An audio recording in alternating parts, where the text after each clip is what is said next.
ओम शांति।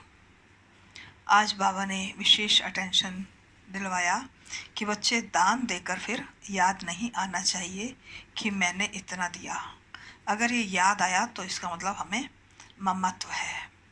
फिर बाबा ने कहा बच्चे पढ़ाई में और याद में सेवा में अपने 8 घंटे सफल करो।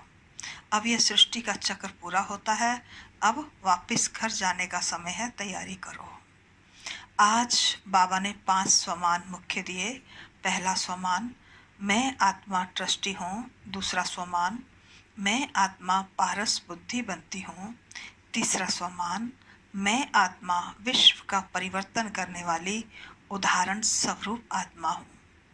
चौथा स्वमान, मैं आत्मा स्वचिंतन और पढ़ाई में मस्त रहने वाली आत्मा हूँ। पांचवा स्वमान, मैं दैवी गुणों को धारण करने वाली आत्मा हूँ। आज 28 अप्रैल 2020 के साकार बाबा के महावाक्य हैं। बाबा ने कहा, मीठे बच्चे, अब यह नाटक पूरा होता है। तुम्हें अब वापस घर जाना है, इसलिए इस दुनिया से ममत्व मिटा दो। घर को और नए राज्य को याद करो। बाबा ने प्रश्न पूछा, दान का महत्व कब है? इसका रिटर्न किन बच्चों को प्राप्त होता है? उत्तर है, दान का महत्व तब है जब दान की हुई चीज में ममत्व ना हो। अगर दान किया फिर याद आया तो उसका फल रिटर्न में प्राप्त नहीं हो सकता। दान होता ही है दूसरे जन्म के लिए, इसलिए इस जन्म में तुम्हारे पास जो कुछ है उससे ममत्व मिटा दो। ट्रस्टी होकर संभालो। यहाँ तुम जो ईश्वरीय सेवा में लगाते हो, हॉस्पिटल या कॉलेज खोलते हो, उससे अनेकों का कल्याण होता है। उसके रिटर्न में 21 जन्मों के लिए मिल जाता है। ओम शांति। बच्चों को अपना घर और अपनी राजधानी याद है। यहाँ जब बैठते हो तो बाहर के घर घाट, धंधे दोहरी आदि के ख्यालात नहीं आने चाहिए। बस अपना घर ही याद आना है। अब इस पुरानी दुनिया से नई दुनिया में रिटर्न है। यह पुरानी दुनिया तो खत्म हो जानी है। सब स्वाहा हो जाएगा आग में। जो कुछ इन आँखों से देखते हो, मित्र संबंधी आदि, वह सब भी खत्म हो जाने हैं। यह ज्ञान बाप रूहों को ही समझाते हैं। बच्चों, अब वापस अपने घर चलना है। नाटक पूरा होता है। यह है ही 5000 वर्ष का चक्र। दुनिया तो है ही, परंतु उनको चक्कर लगाने में 5000 वर्ष लगते हैं। जो भी आत्माएं हैं सब वापस चली जाएंगी। यह पुरानी दुनिया ही खत्म हो जाएगी। बाबा बहुत अच्छी तरह से हर एक बात समझाते हैं। कोई कोई मनहूस होते हैं तो मुफ्त अपनी जायदाद गंवा बैठते हैं। भक्ति मार्ग में दान पुण्य तो करते हैं। कोई ने धर्मशाला बनवाई, कोई ने हॉस्पिटल बनाई। बुद्धि से समझते हैं इनका फल दूसरे जन्म में मिलेगा। बिगर कोई आश अनासक्त हो कोई करे, ऐसा होता नहीं है। बहुत कहते हैं फल की चाहना हम नहीं रखते हैं, परंतु नहीं, फल अवश्य मिलता है। समझो, कोई के पास पैसा है, उनसे धर्माऊ दे दिया तो बुद्धि में यह रहेगा हमको दूसरे जन्म में मिलेगा। अगर ममत्व गया, मेरी यह चीज है, ऐसा समझा, तो फिर वहां नहीं मिलेगा। दान होता ही है दूसरे जन्म के लिए। जबकि दूसरे जन्म में मिलता है तो फिर इस जन्म में ममत्व क्यों रखते हैं? इसलिए ट्रस्टी बनाते हैं तो अपना ममत्व निकल जाए। कोई अच्छे साहूकार के घर में जन्म लेते हैं तो कहेंगे उसने अच्छे कर्म किए हैं। कोई राजा रानी के पास जन्म लेते हैं क्योंकि दान पुण्य किया है, परंतु वह है अल्पकाल, एक जन्म की बात। अभी तो तुम यह पढ़ाई पढ़ते हो, जानते हो इस पढ़ाई से हमको यह बनना है, तो दैवी गुण धारण करना है। यहाँ दान जो करते हो उनसे ये रूहानी यूनिवर्सिटी हॉस्पिटल खोलते हैं। दान किया तो फिर उनसे ममत्व मिटा देना चाहिए, क्योंकि तुम जानते हो हम भविष्य 21 जन्म के लिए बाप से लेते हैं। यह बाप मकान आदि बनाते हैं। यह तो टेम्परेरी है, नहीं तो इतने सब बच्चे कहाँ रहेंगे। देते हैं शिव बाबा को, धनी वह है, वह इनके द्वारा ये कराते हैं। शिव बाबा तो राज्य नहीं करता, खुद है ही दाता, उनका ममत्व किसमें होगा। अभी बाप श्रीमत देते हैं कि मौत सामने खड़ा है। आगे तुम किसको देते थे तो मौत की बात नहीं थी। अब बाबा आया है तो पुरानी दुनिया ही खत्म होनी है। बाप कहते हैं मैं आया ही हूँ इस पतित दुनिया को खत्म करने। इस रुद्र यज्ञ में सारी पुरानी दुनिया स्वाहा होनी है। जो कुछ अपना भविष्य बनाएंगे तो नई दुनिया में मिलेगा, नहीं तो यहाँ ही सब खत्म हो जाएगा। कोई ना कोई खा जाएगा। आजकल मनुष्य उधार पर भी देते हैं। विनाश होगा तो सब खत्म हो जाएंगे, कोई किसको कुछ देगा नहीं, सब रह जाएगा। आज अच्छा है, कल दिवाला निकाल देते। कोई को भी कुछ पैसा मिलने का नहीं है। कोई को दिया वह मर गया, फिर कौन बैठ रिटर्न करते हैं। तो क्या करना चाहिए। भारत के 21 जन्मों के कल्याण के लिए और फिर अपने 21 जन्मों के कल्याण के लिए उसमें लगा देना चाहिए। तुम अपने लिए ही करते हो, जानते हो। श्रीमत पर हम ऊंच पद पाते हैं जिसमें 21 जन्म सुख शांति मिलेगी।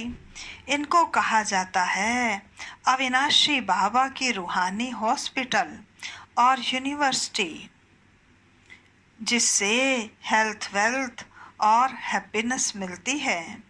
कोई को हेल्थ है, वेल्थ नहीं है तो हैप्पीनेस हो नहीं सकती। दोनों हैं तो हैप्पी भी रहते हैं। बाप तुमको 21 जन्मों के लिए दोनों देते हैं। वो 21 जन्मों के लिए जमा करना है। बच्चों का काम है युक्ति रचना। बाप के आने से गरीब बच्चों की तकदीर खुल जाती है। बाप है ही गरीब निवाज। साहूकारों की तकदीर में ही यह बातें नहीं हैं। इस समय भारत सबसे गरीब है। जो साहूकार था वही गरीब बना है। इस समय सब पाप आत्माएं हैं। बाबा कहते जहाँ पुण्य आत्मा है वहाँ पाप आत्मा एक भी नहीं। वह है सतयुग सतो प्रधान, ये है कलयुग तमो प्रधान। तुम अभी पुरुषार्थ कर रहे हो सतो प्रधान बनने का। बाप तुम बच्चों को स्मृति दिलाते हैं तो तुम समझते हो बरोबर हम ही स्वर्गवासी थे, फिर हमने 84 जन्म लिए हैं, बाकी 84 लाख योनियां तो कपोड़ा है। क्या इतना जन्म जानवर योनि में रहे। यह पिछाड़ी का मनुष्य का मर्तबा है। क्या अब वापस जाना है। अब बाप समझाते हैं बच्चे, मौत सामने खड़ा है। 40-50 हजार वर्ष है ही नहीं। मनुष्य तो बिल्कुल घोर अंधेरे में है, इसलिए कहा जाता है पत्थर बुद्धि। अभी तुम पत्थर बुद्धि से पारस बुद्धि बनते हो। यह बातें कोई सन्यासी आदि थोड़े ही बता सकते हैं। अब तुमको बाप स्मृति दिलाते हैं कि वापस जाना है। जितना हो सके अपना बैगेज ट्रांसफ़र कर दो। बाबा यह सब लो, हम सतयुग में 21 जन्म के लिए पा लेंगे। यह बाबा भी तो दान पुण्य करते थे, बहुत शौक था। व्यापारी लोग 2 पैसा धर्माऊ निकालते हैं, बाबा 1 आना निकालता था। कोई भी आए तो दरवाजे से खाली ना जाए। अभी भगवान सम्मुख आए हैं, ये किसको पता नहीं है।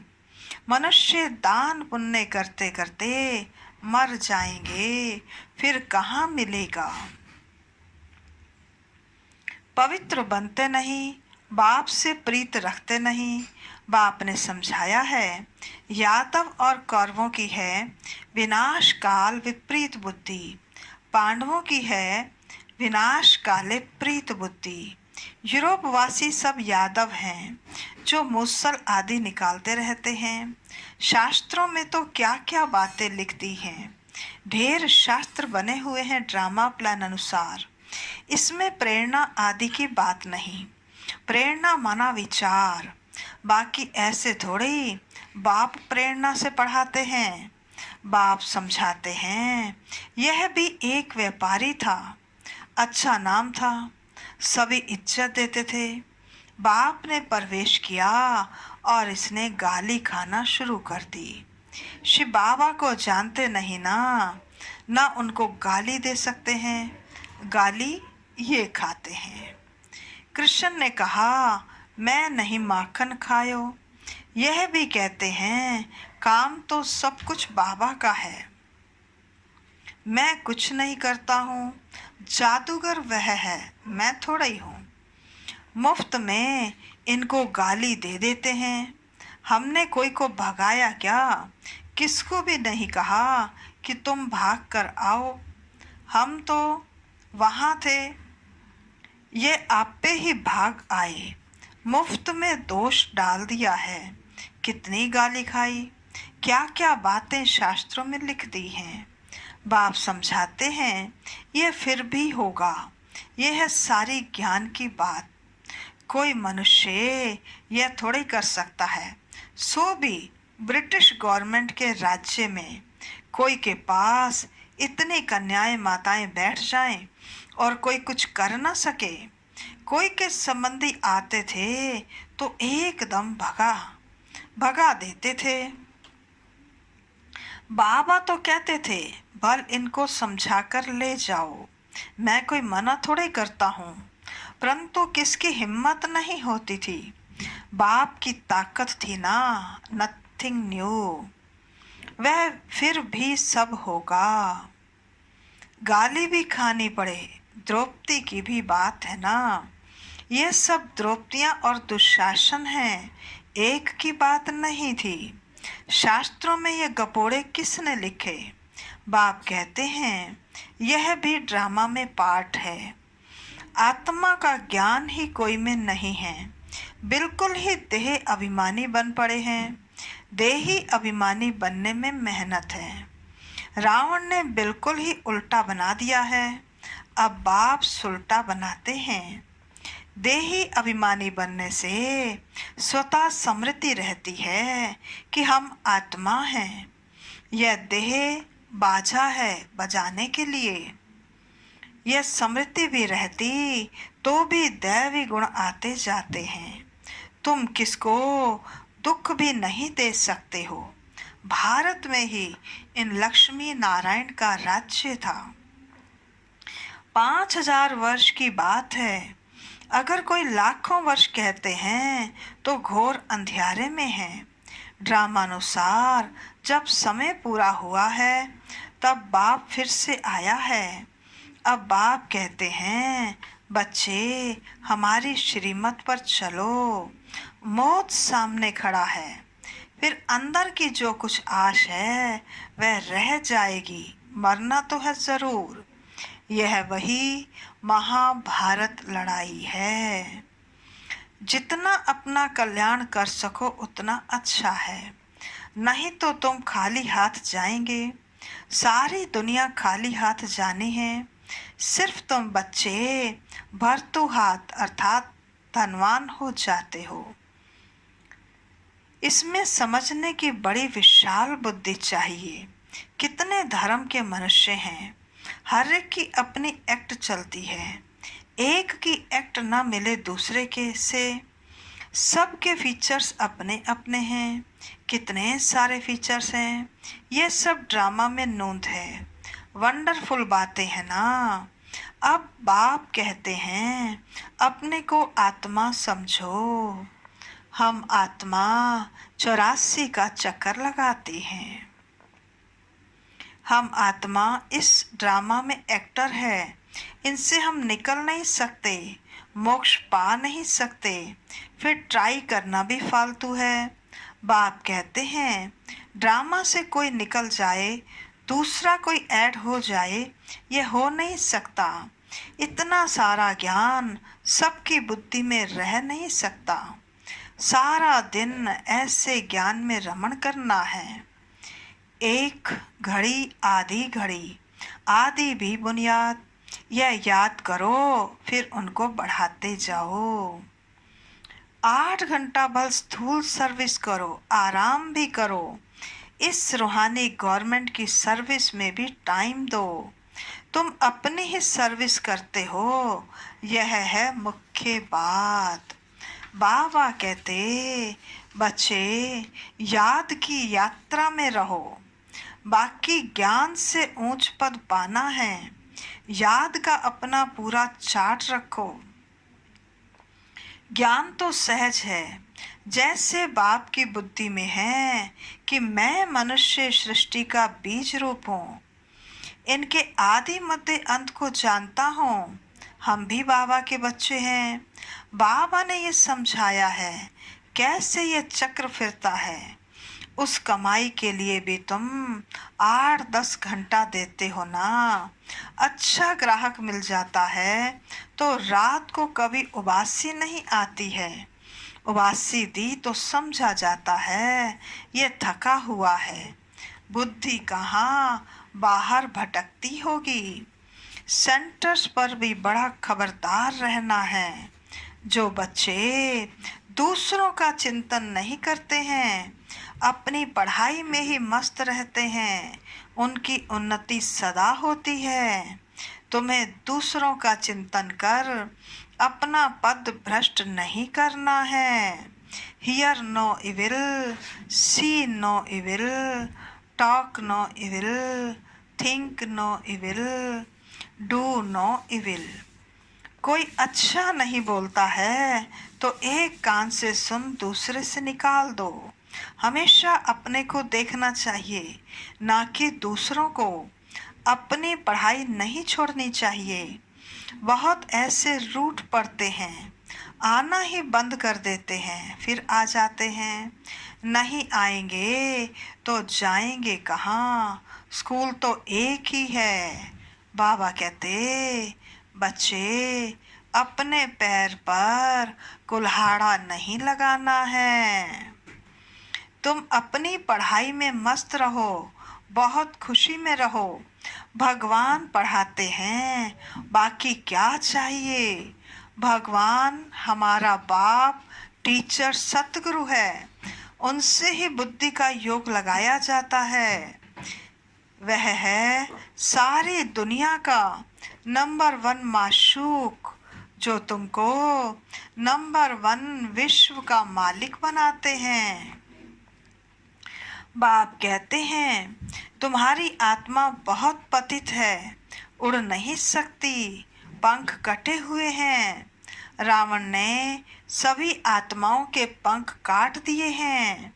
श्री बाबा कहते हैं मेरे बिगर तुम्हें कोई पावन बना नहीं सकता। सब एक्टर्स यहाँ हैं, वृद्धि को पाते रहते हैं, वापस कोई जाते नहीं। अच्छा, मीठे मीठे सिकिलदे बच्चों प्रति माता पिता बाप दादा का याद प्यार और गुड मॉर्निंग। रूहानी बाप की रूहानी बच्चों को नमस्ते।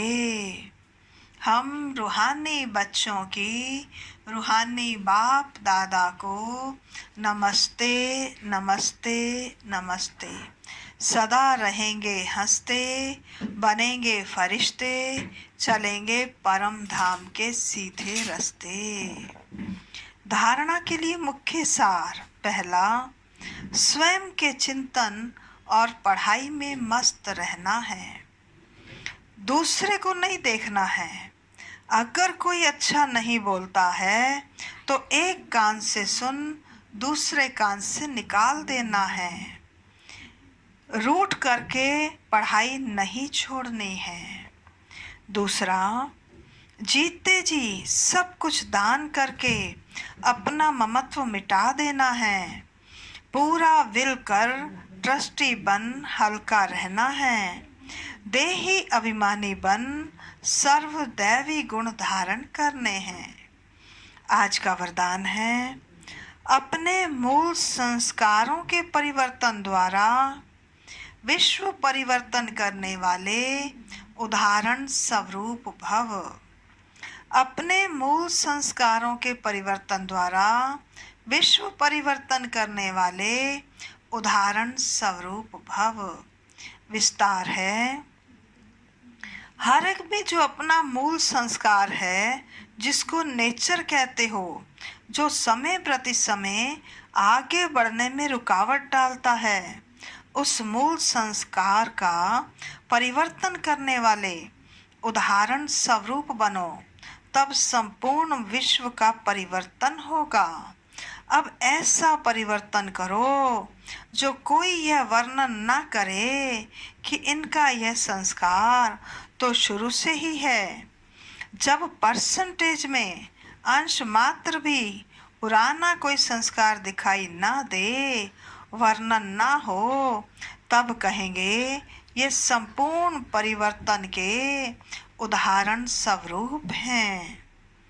आज का स्लोगन है, अब प्रयत्न का समय बीत गया, इसलिए दिल से प्रतिज्ञा कर जीवन का परिवर्तन करो। अब प्रयत्न का समय बीत गया, इसलिए दिल से प्रतिज्ञा कर जीवन का परिवर्तन करो। अच्छा, ओम शांति।